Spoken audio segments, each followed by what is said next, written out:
Let's see. How about we enter the very first thing is always an every episode because the name says it right in itself. Joystick Maverick. The first thing, State of Gaming, Joystick. Last thing, Maverick. We go wild. So this week we're starting off with probably the biggest game that I've heard hype from. That's like a mainstay media name, right? So it's got movies, it's got comics, it's now got a huge video game release from Square Enix, and the storyline supposedly is amazing, even though this is not Chris Pratt's hair, which I'm fine with now that he's the voice of everything and ruining my childhood. But here we go. Guardians of the Galaxy is released on every console, including ones I own, and I still didn't buy it. But I know somebody else on this show has. What do you guys think so far? I hear the story's pretty good. Let me read some quick show notes if you guys will humor me for a second. Guardians of the Galaxy kicks off with a plot from taking place several years after a massive interstellar war that left its mark on the entire galaxy, which is still dealing with its devastating consequences. Among those interested in exploiting the situation are the Guardians. Obviously, we got the old crew here from the show, so I'm not going to relist all of them. But the deal is they just want to make some quick money while they're wandering throughout the galaxy. And however, while attempting to scam a wealthy collector, a seemingly harmless bet between two members of the team inadvertently triggers a small accident, which quickly sets in motion a series of catastrophic events. Awesome. It's just like the movie. So, I mean, these guys are goobers, and then just being goobers, you know, it's any good Pixar movie. Coincidence will never lead you down a better path. It will always lead you down a worse one. Period. Like, oh shoot, that guy, he knew about that thing. Ah, damn. We're fucked, right? We're going the other way. It's the rule of whoopsie. Yeah, that's exactly. Right. Yep. Oh, well. So I know that some of you were in the Joystick Maverick Slack channel when I just vehemently started screaming about how hard it was for me to purchase this game. Oh, really? So What was the story? I bought it on. I finally got it on fucking PS5. I'm sitting there holding it down to myself in a hospital bed, like, oh, that's your problem. That's your problem. He's fucking having Give me more surgery. I'm like, You're gonna wave that in our face forever and always now. So I'm like, I wake up and I'm like, I'm gonna buy Guardians of the Galaxy and download it. Like I was just gonna do that before. So I go onto my PlayStation, I go to the store, I add it to my cart, I hit checkout. It says an error has occurred, and I'm like, great. I hit checkout again. It says an error has occurred. Awesome. I go to the app. It says an error has occurred. Good. I call American Express and I'm like, hey, is my shit shut off? Like, and they're like, no. And I was like, all right, let me check. So here's what I do. When I am like trying to test my credit card to make sure it's good, I just buy something. Really? So like this time, I think I bought like, it was like fucking V-Bucks or some shit. Like, I don't know. I bought some virtual currency and I was like, just so that I could figure out if my credit card was working. And they're like, yeah, no, your credit card's fine. Like everything's good. There's no reason why it wouldn't work. So I called PlayStation and they're like, or I got on chat with PlayStation and like, I waited for 99 people in front of me. Mm-hmm. And then as I got to chat, I was like, hey, I can't purchase this game. And they're like, hey, check your address. And then just signed off. Like nothing. They completely dropped. Good stuff. Hope that works for you. Not to spook anybody, but Happy is watching and he's in the chat and he just said PlayStation Store sucks. So clearly not a one-off experience. So it's not even just PlayStation Store. So I tried to buy it again. I checked my address and I'm like, oh, an error has occurred. Sweet. So I'm like, all right, well, I'll just buy a PlayStation Network card at Walmart.com. And I did that. And then 5 minutes later, they're like, this looks suspicious. So we're going to cancel this order. And I'm like, what? Fucker. Just someone let me buy this game. Yeah, one level deeper. You bought V-Bucks. And then we can't. And then I went to GameStop.com and I was like, here, let me try this. The same fucking thing. They're like, oh, our fraud department flagged this because you've never bought virtual currency and it looks like it's fraudulent. And I'm like, it's not fraudulent. I just want to buy Guardians of the Galaxy for the context. So like, why don't you just buy the disc version? I was like, because I have a discless PlayStation 5 because it's 2021.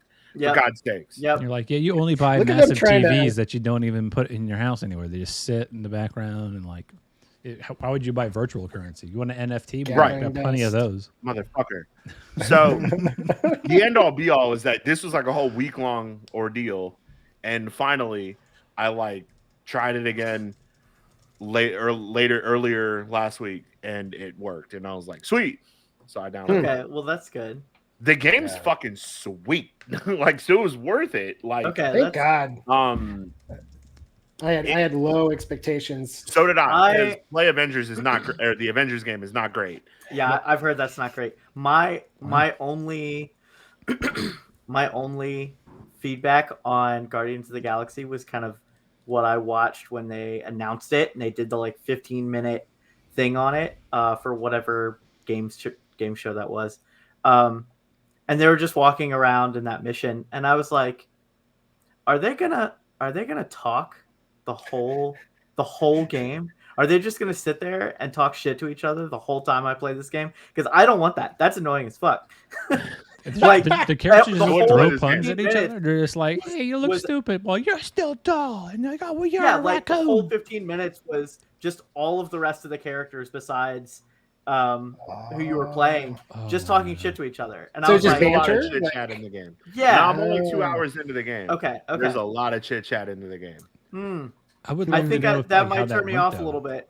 I will imagine if like they had to watch the entire storyline play out, and like there's just like those voice actors sitting in a room just nipping on beers or whatever, and just being really disgruntled with each other. That would be funny. Yeah. I'd watch that. Sure. But I would not. Sure. Want to your point, I wouldn't want to hear like extra content, like just people shooting. Let me tell you guns in what. my ears. Like, come on, dude. The one Cyberpunk redeeming had the same quality problem. of this whole fucking like the voice acting of it is that it's not the MCU cast. I was going to that does ask it. about that. How Yeah. jarring is that? It's a little jarring. For here's the thing. Look, I'm not the biggest Chris Pratt fan. Like No if shit. you Nobody is. if you, Yeah. I don't know if you've heard previous episode of Joystick Maverick where I just shit on Chris Pratt. I'm not the biggest Chris Pratt fan. I didn't hate him on Parks and Rec, but like whatever. Jurassic Park did it for me. I'm right there with you. Yeah, that's what I'm saying. Like Bryce Dallas Howard in Jurassic Park was great. I liked her. Great. Yeah. She can run in heels all day. I don't care. Everybody has Yeah. a type. You know what I'm saying? Usually, and I'm Me and surprised. Sean are Usually, like this right now. yeah, that's right. Usually, I love the Chris Pratt type, but Bryce Dallas Howard, I was like, all right, yeah, you're not annoying, and also, you go ahead and outrun a T-Rex in high heels. Yeah. Cool. So Sure the thing. voice acting I actually like. I like the character models. The soundtrack is very much like it was in the movies, where it's a lot of 80s music and a lot of like Black Sabbath, Metallica, all that stuff, which is fucking awesome. Like I'm here for that. I like that it's big. Like we're gonna talk about Eternals later on in the show a little bit. I know that I might be the only one that have seen this movie. I want to see it so bad. Everybody wants to see it. I was like, I'm not fucking missing it. I've been waiting for this movie for 2 years. I think. Yeah. I think. Yeah. I'm ready. But like, I like that Marvel now, like especially with this game, is like we're getting cosmic Marvel in our like. I'm like, I love the Iron Man and the Captain America bullshit and the Avengers stuff. Like, I'm a big fan of that. But like, I'm ready for like Galactus and Silver Surfer and all of the and Adam Warlock and like all of the like the cosmic Marvel side of things to start coming about. And this game is really great. I really enjoy it. The only thing that kind of gets me is the combat is a little floaty. It's a lot of like shooting and then with a few little bit of melee things. I honestly would have preferred to play as someone like Gamora as opposed to playing as Star-Lord. You don't play as any of the other Guardians of the Galaxy. You only Play as Star-Lord. Star-Lord the whole obnoxious. time. Oh, interesting. Interesting, yeah. And it's like you can it's kind of like how for anybody who played Kingdom Hearts, like how Donald and Goofy Right. interact, where like you can like have them do something like in They wouldn't mid-combat shut and up all that stuff. Okay, Yeah, so you can like trigger AI Yeah. from them, but you can't like hop into them. No, you can't hop into them. That But sucks. it's cool. I really enjoy the game. Right now it's a game of the year contender for me. I haven't really played much this year, to be honest, because there hasn't been much that's been A, that has come out, and B, I can't get my hands on an Xbox, and I would probably say that Forza Horizon 5 is gonna be game of the year anyway. But What, Animal Crossing New Horizons? Not. I mean, that shit was dope. But wasn't that last year? No. But It they literally 6 days ago just released a gigantic update and a DLC for it. Yes, I do know that. Yeah. I gotta get that. And like the Diamond and Pearl remakes come out. Right. Yeah, Like, soon. So like, I mean, there's shit coming out, and Halo comes out in like a week and a half. So like, Yeah. I mean, shit is coming out that's probably gonna knock Guardians of the Galaxy off its peg a little bit. There's not much of the year left, so like Yeah. what could possibly. It's so interesting for me because I focus very little on the AAA space and a ton on the indie space. So I've had a shit ton of games this year. They're Yeah. amazing that like nobody knows about. I think game of the year for me right now is probably Eastward. Eastward is an absolutely incredible experience. I love indie games. I am a slut for AAA titles. Hey, that's fine. That's fine. Like, I'm not going to kink shame you. Yeah. Like, totally listen, I'm down. Like, indie, I love indie titles. Okay. Like, I do. I love the storytelling, like Oxenfree. You know, I loved that. Outer Wild, I would say. Yep. Yeah. Isn't it like loved it? Amazing. But like, give me a Devil May Cry 5 because like I'm in. Like, I love that shit. There's a really big difference in, and I won't say quality because there's some indies that come out with just insanely good games. But you can tell like there's a difference between playing an open world indie and playing Assassin's Creed Valhalla. Yeah. Like you could like there's money there. There's you can tell stakeholders were just foaming at the mouth every time something deviated from their from the norm. It's indies can definitely take more risks, and so you can just feel it in every little design choice. Definitely. Yep. But sometimes you just want to gorge on that sweet Far Cry 6 formula. I want to like where I play as some witchy broad that has hair that like turns into dragons and shit. Like that's what I want to do. But then I also will cry like a baby at the end of Journey for the 85th time that I played it because it's fucking incredible. But yeah, I love. I'll be honest with you. If you're cool on Guardians of the Galaxy and you're like, I like the movies and wait till this game's like $29.99 or like $19.99. I would say it's a great playthrough. I bought it because I'm a big Marvel fan and I'm like kind of in there. I go through phases of like Marvel and DC, like where I'm like, I'm all into Marvel shit. And right now I'm into that phase right now because I watched Eternals. I watched Shang-Chi. You know, I read a bunch of the Shang-Chi stuff. I read the Neil Gaiman run on Eternals. And like, I'm like, all right, I'm kind of into my Marvel shit right now. And I want a Marvel game. I replayed Spider-Man Miles Morales on PS5. So like, yeah, I mean. So sorry, I don't know. Is it would you say that Star-Lord plays as a cover shooter or more like a Uncharted, maybe the Iron Man playthrough of the Marvel games? Like what's the style? It's very much like Uncharted with like the way you described Iron Man, it's very much like that. It's almost identical. Okay. Like there's not a lot of melee combat. It's a lot of like, here are my guns, shoot, and I have like abilities and stuff, kind of like how Iron Man has his repulsors and all that. It's very much like that. Interesting. It's not very deep. I definitely, just based on the Marvel Avengers, was when I saw all the ads for Star-Lord, I'm like, oh, I can swap between like Groot and Rockets and Gamora, and you get the same thing, but it looks like there's a little bit more heart and soul in that compared to the Square Enix Marvel grind shooter looter. The first 15 hours of Avengers, the game, is fucking awesome. Like it's a great story. You play as Kamala Khan, the Miss Marvel. You go through that story. Like you kind of recruit the Avengers that after this whole event that happened in San Francisco. Like it's very cool. It's once you get past the story and you're like kind of in the end game where it tries to be Destiny, where you're like, I gotta go, I want to do loot and like raids and all that shit, where it's just like, this is fucking boring. Right. There's this obsession these days with creating a game that never ends. and having an end game that's going to be 100 hours, regardless of how big the actual game content is for the storyline. And I'm not a huge fan of it. Yeah. I like finite experiences. Yeah, I don't like need a game that needs to be. There's a lot of power in getting to the end of something and feeling like, hey, that was a good, contained experience. There's a payoff. I sort of felt the same way. I've played a lot of co-op Stardew Valley in the last year, and Stardew Valley doesn't end. You like at the end of the third year, I think your granddad's spirit comes back and is like, thanks for taking care of my farm or whatever. And that's it. You just play it. You there's no end point. You just play it until you don't boot it up again one day, or you make a new farm, and it can go on forever, or it can be this sort of trailing off, whatever. But there's no you never roll credits on it.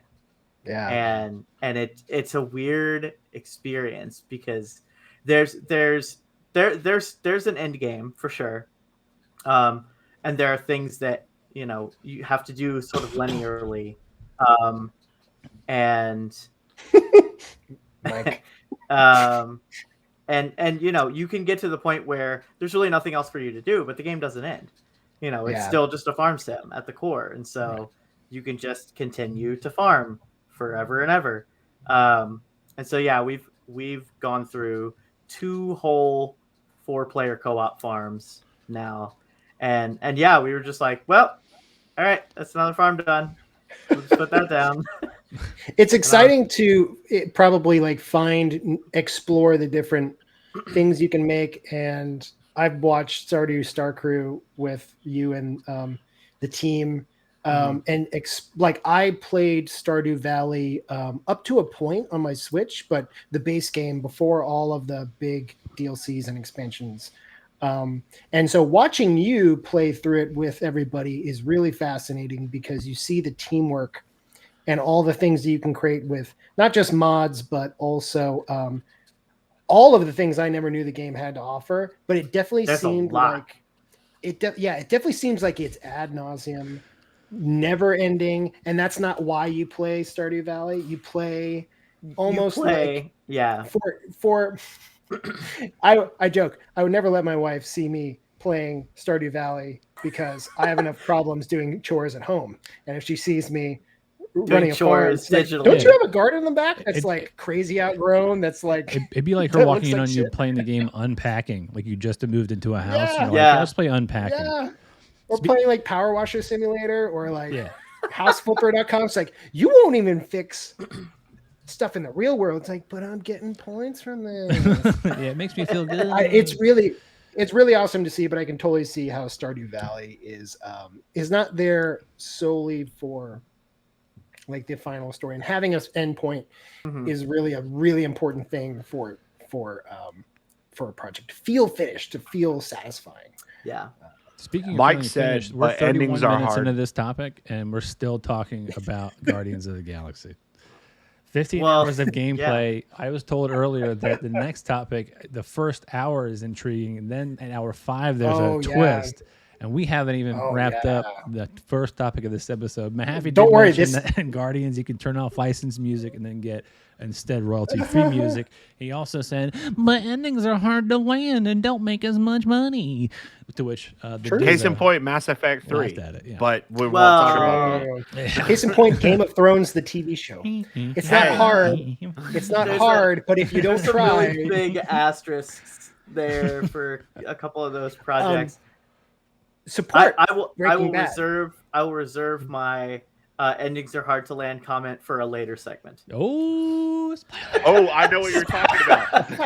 I know what he's talking about. Nice. I can't wait to talk about that. Shattering. Stick around for the podcast to hear what Griff has to say. The very next topic is Inscryption. To me, I consider this an indie game because it costs less than $50 for me to buy it today. Also, another game that I bought on Steam on a Mac and only works on a Windows machine. That doesn't boot. So I now own this and can't play it. This is now 2 games in 2 days I cannot play. You were so yes. excited about getting your Steam account up and running. You were like, Dude. I got my Steam account up and running. Add me on Steam. I was We'll so play jazzed. I was so jazzed. gonna We're gonna get start a Steam Deck GoFundMe games. for I'm Ernie's gonna computer. Like I just Yeah. you know what? We got to start getting some other sad. sponsors. Tough Wraps does a great job, but they don't make computers. You know what I'm saying? Let's get some like Maybe we'll do ASOS or- maybe we'll like court evolve Get Dell. PCs. yeah, whatever. Dell. Like, dude, get a Dell. I'll play whatever. I don't care. Toshiba, I'll play it on that too, man. Let's get it going. We'll But get if- the knockoff Sony Kobe to sponsor. I'll play it on the new like Rivian truck if they play games. I don't care. The next topic. Tell me about obviously, Inscryption. Inscryption. It's actually the plot summary. YouTuber Luke Carter films himself opening booster packs of collectible card games after obtaining sets from Inscryption, a card game that was only printed once. He finds one of the cards has a set of coordinates written on it, located nearby. He digs at the indicated site and finds a box with a floppy disk labeled Inscryption, which is a surprise to him as he was never aware of the game being made into a computer version. After setting up his computer to read the disk, he begins playing the game. First off, my computer is probably the only one in this chat that might actually have read a floppy disk, but now it doesn't because it doesn't turn on. Second, floppy disk is also known as the save icon if you're under the age of 12. So if you don't know what that is, go Yep. back and then find another thing called a floppy disk, not a 3.5 by 5 floppy disk. They're different. One is actually floppy. The other one is a little coaster now. You can just put your drink on Why it. do they call it floppy? It's not floppy. You know. Yeah, I remember college. Hey, here's my C++ app that doesn't run. Oh, it's you did it on a Mac? Yeah, you're fail. Well, whatever. Thanks, Odie. I remember installing Windows I remember installing SimCity 2000 on 36 floppy disks. Oh my It god. was wild. Yeah. Yep. Yeah. Yeah. Somewhere I think my There was parents have Windows 3.0.1. Yeah. On Man. sorry, 3.01 Cutting on a edge. Windows like little floppy, like 5 of those. Crazy. So Okay, is this game I- like TikTok? Like I know. I gotta say, put up that spoiler. So hard. I'll Here we flag go. this. Put up Spoiler that alert. spoiler Flag, banner. flag, flag, Because flag, flag. Honestly, the plot summary. Spoiler. The plot summary. This game is a game you need to go in completely blind. So this makes this entire segment like just mute us because, oh boy, you need to. If anybody wants to play this thing, I gotta throw. Fuck- I'm just throwing in the fuck off. comments too, just in case people don't read. yeah, for just it. fuck off and go play this game because it's one of those It's one of those just like movies that you need to go in blind. You need to play this blind because this is a game that does so many things really great, but it also subverts a lot of expectations and any sort of hint because it does quite literally throw you in the first 5 minutes into the middle of the story. Like all that plot summary, we got the banner up. The plot summary you just described, I had no idea was there until 5 hours in. What? And Wow. yeah. Okay. Okay, so I don't know how much you want me to talk about this, but I will say light spoilers for the first 5 minutes of me talking. The game is really amazing. It's like a deck builder, and the actual deck builder mechanics are really good. It's like Magic the Gathering or Hearthstone, and it's easy to pick up. Some friends that I was talking about it on Twitter were like, oh, I don't know about deck builders. It seems hard, and I just can't get into that. And I say, it's okay. The rules are spoon-fed to you in a way that you understand it. I will say the way that they explain it and the atmosphere, it's like described as a horror deck builder. And it really is unsettling the way that they set it all up. Because you're playing a deck game with probably the best DM I have ever come across. You're playing across the table from a person or a monster that all you can see is their eyes. And he is talking to you ominously through the rules. And whenever you play, you're playing on a map that unrolls, and you can select nodes similar to a lot of indie games like FTL or other roguelikes like Slay the Spire. And you just move along and you play these battles with like Hearthstone. And then when you get to a boss, the DM puts on a mask and the entire setting around the table changes to match the boss. That's cool. And the entire way, a lot like Hades, every time you die, you actually progress.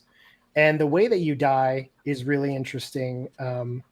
Again, like I've got maybe like a little bit of spoiler free stuff left, but I'll go into how when you die, some really cool stuff happens. But at any point, you can walk away from the table and explore the cabin that you're in. And there are little like trinkets and stuff. And there's like an ominous door that is flashing lights behind it. And there's a lot of mystery.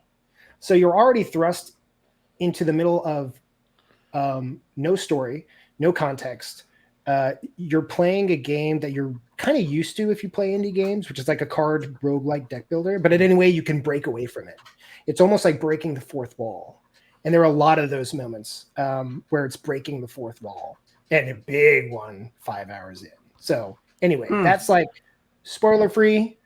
I could talk about more, but honestly, now I want to play it. Like I didn't. You should totally play it. Well, like, And I for those and I at home looking at our hesitate to like screenshot here, like it's the actual home screen from the website for Inscryption. You've got these white cutout pieces here.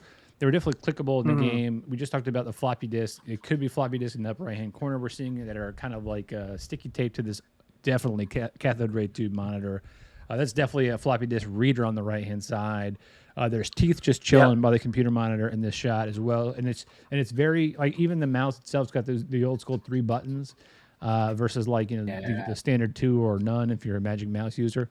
So like oh wow, yeah, I definitely to just even go into the site to try to get some like press images. The homepage greeted me like this. I was immediately kind of like, all right, let's. I bought it again. For no fucking reason, but dude, we're gonna get you a new computer. Support, okay, like support. it's my goal. Thanks, man. Yeah. Thanks, man. I got 5 on it. Yeah, hit up Jedith. Actually, I got a bunch of YouTube, fucking parts. like, hey, you got like any no old bullshit. Me too. Honestly, we could probably finagle most of a computer together based on the parts I have. I know I have a case. I know I have 64 gigs I'll of buy RAM. whatever is missing. I know I have a lot of RAM. Yeah, all the RAM. I have 4 sticks of Trident Z Neo, like good shit. I got good shit. I got all an that AIO sounds like that you something can have. from I got Aquaman fans. and the Matrix. I got don't a know what you're talking Mobo. about. You just need a processor and a video card. we got a guy. We got a guy here. Yeah. Where do you live? I just What's your rebuilt my home address? machine. For people at home. Yeah, Can we dox you? Pennsylvania Avenue, Washington D.C. Okay. It's a big white house. I didn't know Sleepy Joe was a gamer. That's awesome. I call him Uncle Joe. Uncle Joe. That's Uncle right. Joe. That's right. I think my favorite Obama, and before we switch on, my favorite Obama and Biden meme was always where Obama's leaning down at him, and they're definitely in the Senate, and he's like, "If you don't put that laser pointer away, I will take it from you." Yeah. Those are so great. Like, oh man, That's hilarious. Next up is Subnautica Below Zero. This one's actually a pretty small plot summary, so I'll just be quick. The player controls the lone survivor named Riley Robinson of a waylaid spacecraft called the Aurora, stranded on a remote planet called 4546b. Who came up with that name? Somebody just ran their fingers across the keyboard. 4546b. Yeah, probably. Yeah. I mean, Also on Windows. the name of it probably doesn't matter at all. Yeah. So It would come in. Oh man, what's the secret code to get in this final dungeon? I bet it's 45462, because it's where the letter A B is. Oh my god. maybe. Spoilers. Space is big. That's what the name's for. Oh yeah. Yeah. This planet. What do you call it? I don't know. What am I, a name? What am I, a name factory? Yeah. Give it a number. What does it do? Well, it Give keeps it shit some fresh. number. Well, then that's a fresher. Yeah. I'm going on break. So, Dom, I think you've been playing this Subnautica. What do you think of this game? Yeah, I was bored and was like, I'm gonna buy a game, and like, I don't know what I was doing. I think I was like, Couldn't it was coming off of like a Guardians of the 13-hour Galaxy, workday. Like I just want to play something. Right. It was like I couldn't buy Guardians of the Galaxy. I just want to shoot I just stuff. want to fucking buy something. This game is like No Man's Sky, but underwater. Like I get the same kind of vibes from it. Yeah. It's cool. I think it's cool. It's like there's a survival mode where like you have to like worry about your oxygen level and your food level and your like your radiation and health and all that material. And then there's like a free mode where you can like build anything you want and go anywhere you want and explore and like see all the sea creatures and stuff. And that's what all I wanted to do. I was like, oh, I'll buy this and I'll give it a shot. It's cool. It's on PC. It's a relatively small game, like as far as downloads are concerned. It's like less than 10 gigs, I think. I think it was like 8.5 gigs, which is cool. You can like build like submarines and go explore and go to like really deep water and see cool creatures. And I'm like, oh, this is cool. It's neat. Like I said, I needed something that was kind of mindless, where I was like, you know, I'll have a cocktail and like play a little bit of video games, something that does like, because I was like beating my fucking head against the wall with Hades because I just kept fucking dying, and I was like, dude, oof. And that game is fucking amazing. But I was like, I need something stupid that is just like, all right. Like Subnautica is I would say not a chill game if you have any sort of like fear of the deep waters. Yeah, but also in general, these games are not my jam.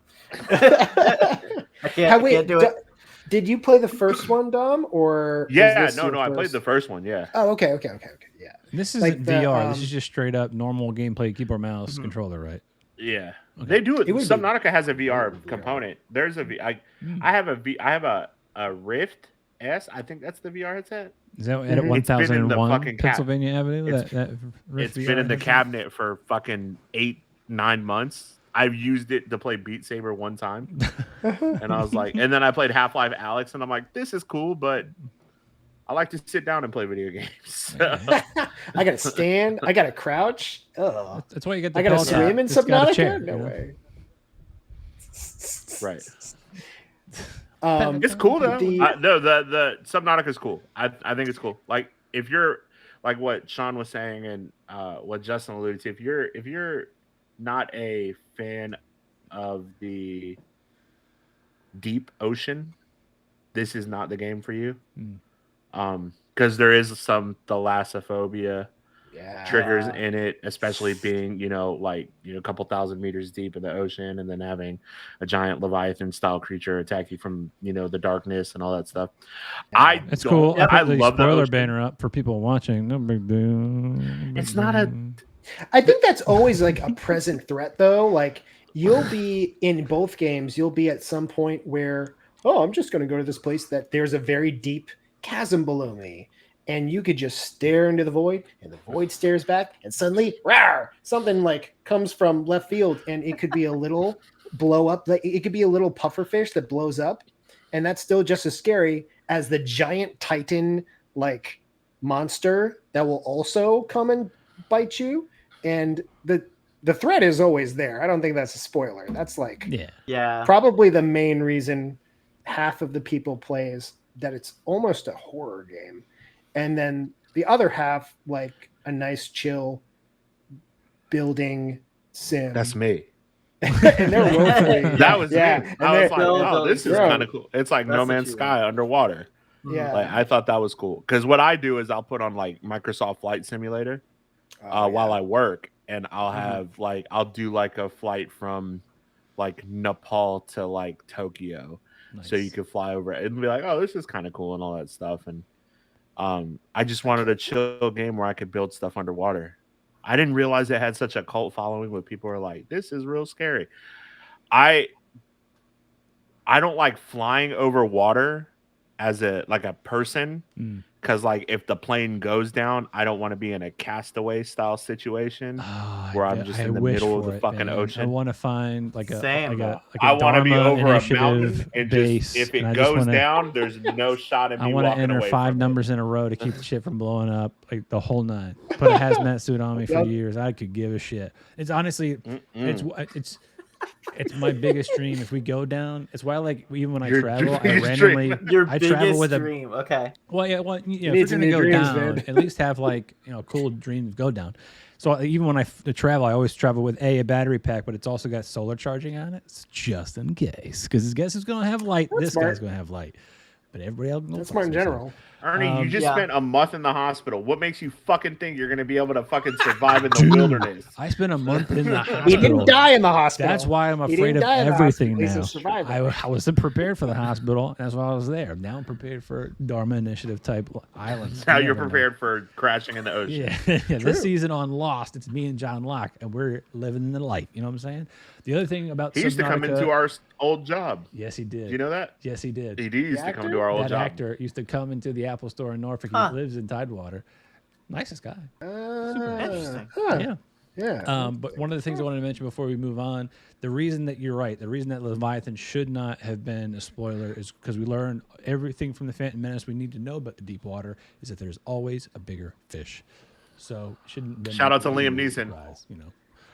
What? And hey, right. Liam, stop declining our offer to be on the show, Dick. But moving right along.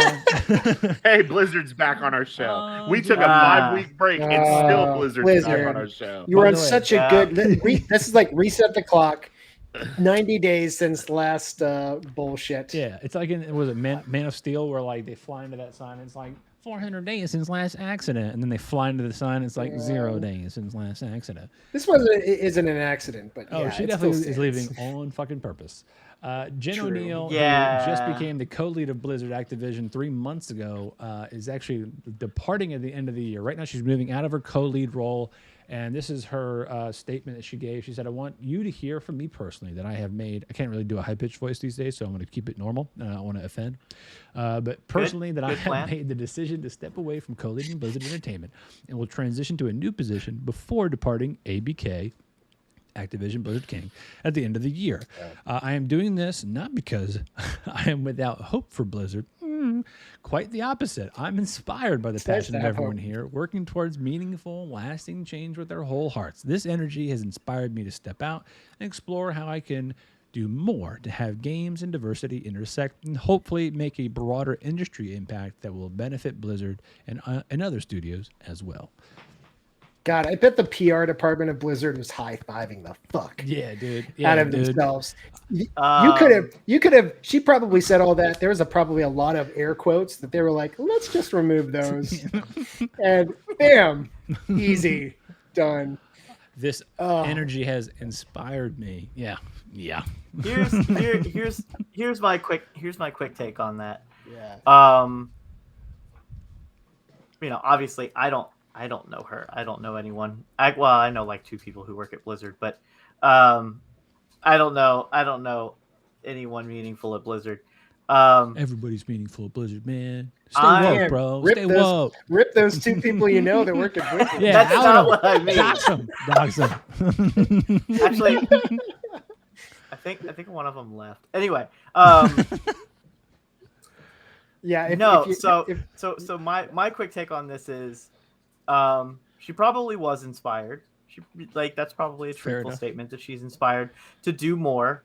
And she's probably realizing that the most that she can do that will have a long-lasting, impactful change to Blizzard is create ripples elsewhere, True. and that Blizzard will have to react to True. and follow suit. Because, I can't imagine sculpting stone with wooden tools, and that's what Oh, That's what it would fucking feel good. like. I'm stealing that line. Yeah, that's a I'm good- sorry. I'm that's a stealing good, that shit. analogy. I'm stealing that. That's what it would feel like to implement that sort of change Yeah. at a company that is intrinsically built sort of against those values. Yeah. Well put. And we've seen it so much, and Blizzard's going through a lot of shit right now, and they're losing a lot of their fan base because they can't manage to get projects done because nobody wants to fucking work there. yeah. Diablo 4 and Overwatch 2 Yep. also just got pushed again. Yep. Yeah. because their like their leads are done, Yeah. and you can't, if you don't have people working on projects that feel like they can safely come to work every day, you don't get work done. And if you don't get work done, you don't get projects done, and then your fan base doesn't have games to play, and then they look elsewhere for games. And like that's just how it goes. Blizzard's got a lot of shit to figure out. Hell yeah. Um, Hell yeah. and Yeah, and just the thing that makes me the most mad about not the thing that makes me the most mad about the Blizzard situation, because there's a lot of that, but lately, the news that made me the most mad was that after all of the lawsuit, after all of the everything that sort of came to a head with Blizzard, that Bobby Kotick settled for like 15 million or something, which that's is like less than pennies his to them. bonus last year. Yeah, Less than That his like, bonus. and I know he's come out and said, like, I want them to give me no bonuses. I want them to reduce my pay to the legal minimum amount that California will allow. Blah blah blah blah blah. Sure, that's all well and good. That doesn't create long-lasting change within your company. True. yeah. That's just you trying to do PR for yourself, so that when you get all those things back, hopefully nobody will notice. No, very Yeah. true. Very true, man. Yeah. Great headline. Great headline. Ooh, multi-million salary CEO gets dropped to 80K. Wow. All right. Yeah. The rest of the show notes from Mahaffey read, Blizzard will be making $1 million grant to Women in Games International, where Oneal is actually a board member. Didn't know that. Before she fully leaves Activision Blizzard at the end of the year, she will actually work to determine the first steps around how the grant will be utilized and its structure. Activision Blizzard has also undergone, obviously, significant changes we talked about at length on the show, and we just talked about it. Actually, Justin, you brought it up. Bobby Kotick, he took a massive pay cut, $80K a year, thank you, Sean, and actually ended forced arbitration last week. In addition, they've actually made other, obvious staff changes, but this company is also, they've already canceled BlizzCon 2021. Yep. They're obviously making other games, I guess, free of references that are a little problematic. That's a fucking polite word. Problematic. Including changing Jesse McCree's name, who was named after a former lead designer, and vowed to remove references that are not appropriate for our world in World of Warcraft. Yeah. I think it's a good call. That's a Blizzard's not doing. I don't know how they're going to be able to come back from. Like you say that, like, oh, they're never going to be able to come back from it, and like 9 times out of 10 companies typically do come back from shit like this. This has been really eye-opening for a lot of people. And the ramifications for this keep getting worse and worse. Like just from their consumer standpoint, I mean, they announced 9.2 today for WoW. They've completely cut 9.3 out from the game because they don't have the resources to do it, and they're ending the Shadowlands expansion at 9.2, and nobody fucking cares. Dude, like at all. It like didn't even no one Slack chat about it. We didn't give a shit. Yeah. We were actually like, they no ruined. offense, we were more excited about just talking to Justin than even like 9.1.5 when I was in the hospital and it came out back in August. I was more pumped about talking to Justin in 2.5 months. Than a game that I'm actively paying money for. No offense, Justin. We haven't exchanged money. No, you're fine. But when all this happened, there were like massive in-server sit-in protests where people would just log in to sit around with their friends and not have any interaction with the game and just put strain on the servers. And there would be shifts. People would be like, "Oh, I got to go to work. I gotta log out. Can somebody come take my spot?" There'd be like giant hordes of people just like clogging up cities and stuff. Wow. And it's super unfortunate because, like, look, I played Warcraft like religiously. 3 of my raiding guilds quit the game completely. Yep. None of my friends play that game anymore. Yep. I have no desire to play the game anymore. I don't even have Battle.net installed on my computer anymore because I was like, I'm not playing Diablo 2 Resurrected. Yeah. Why? I'm not playing Diablo 3. I'm not playing Warcraft. I'm not playing fucking Call of Duty. And like I don't have, and like the thing is, like, I don't have a game to go to that like I had that with, like, that I built that kind of like everybody's like, go to Final Fantasy 14, and I played the shit out of Final Fantasy 14, and it's beautiful, and like I love that game, but like all Blizzard had to do was just not be a shitty company. Like That's like that's all like they the had to do. bar for most companies. Yeah. Right? Just don't be a Just shitty don't- company. Just don't be a Your shitty products company. speak for themselves. It's like it's like They're not like Apple, but Apple. All Apple had to do was Don't tell me I got to burn my only computer that works right now. no. No, all Apple really has to do is to continue to shoot for the middle, and everybody's going to buy their stuff. But like, it's really you cannot justify anything. You have to go out of your way to be a Blizzard has done. scumbag. You know what I'm saying? Like it's Like literally they easier act. just to be Someone nice. fucking died. Yeah. Okay, a woman killed herself because of it. That's like Yeah. There's shut no, the shit down. Yeah, Every like that's nuke and that's repave. it. That's it. Like I will say one thing about somebody brought up if you're going to boycott Blizzard, you need to boycott where the upper like executives feel it. But if you boycott the game, there's a lot of employees at Blizzard that put their heart and soul into it, and to not play that actually puts their well-being in jeopardy, and also the things that they put blood and sweat into. It's tough because you uninstall Battle.net and you're not supporting Blizzard for more reasons, which I totally get.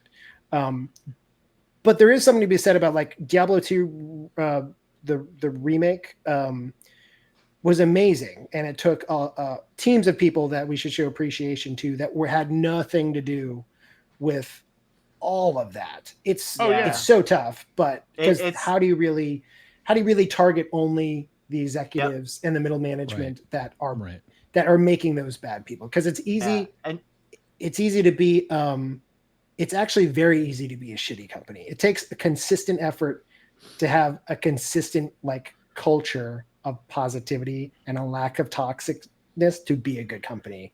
And it's actually I think very easy to slip into being a ignorant company that leads to shitty, terrible choices. So and I can give you a really good example of a company who actively goes out of their way to make sure that they stay above board and do all the things to benefit everyone who works there.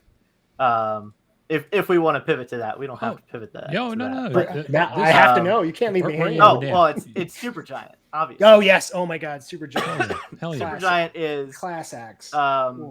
Just an incredible company, and in part of the No Clip Hades documentary series, Greg, who's the creative director, was talking about the company itself and how they run things, and there are so many sort of company I don't want to say culture necessarily, but like there are things that they've set up in the company. One of those used to be, hey, work whenever you want to work, take off whatever, if you don't want to work, if you need time off, if you want to go on vacation, do whatever, like do it, do what you need to do. And they realized that that's actually not beneficial, because there's a lot of passionate people that work in games. And so they still had people that were putting in overtime. They still had people that were working, 6 or 8 months and not taking any time off because they really believed in the project they were doing. Wow. And they said, okay, let's change this. Let's take a different approach. So now the policy is every member of the company is required to take off 20 days a year. You are required to not be in office 20 days. However you want to do it. If you don't want to work Fridays for the last half of the year, go for it. If you want to take all 20 days off in a row, do it.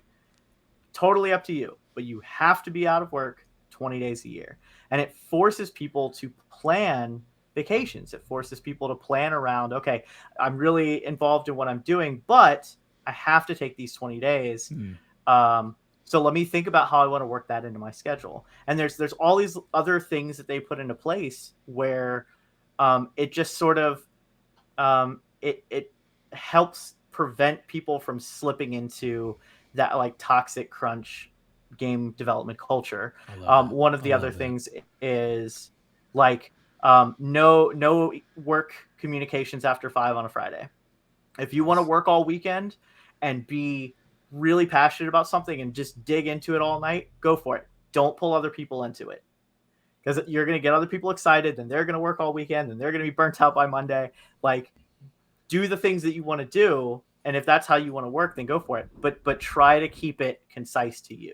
Yeah.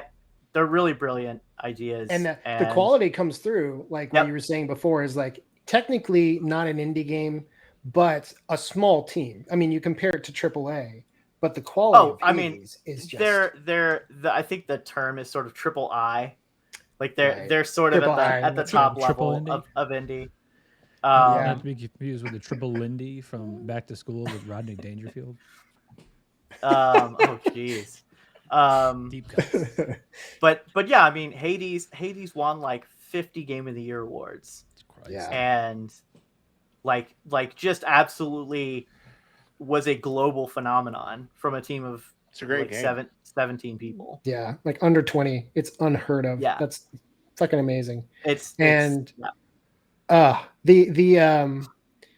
whole like culture thing is Supergiant is the like the shining example of how you get a team that all agrees that there are limits, but when you introduce a big company like Activision with a board of stakeholders and shareholders that all have like very different levels or different ideas of what a successful company is, it takes advantage of those passionate people, because all those employees, they're the same passionate people at Supergiant that want to work on the weekend because they love what they do.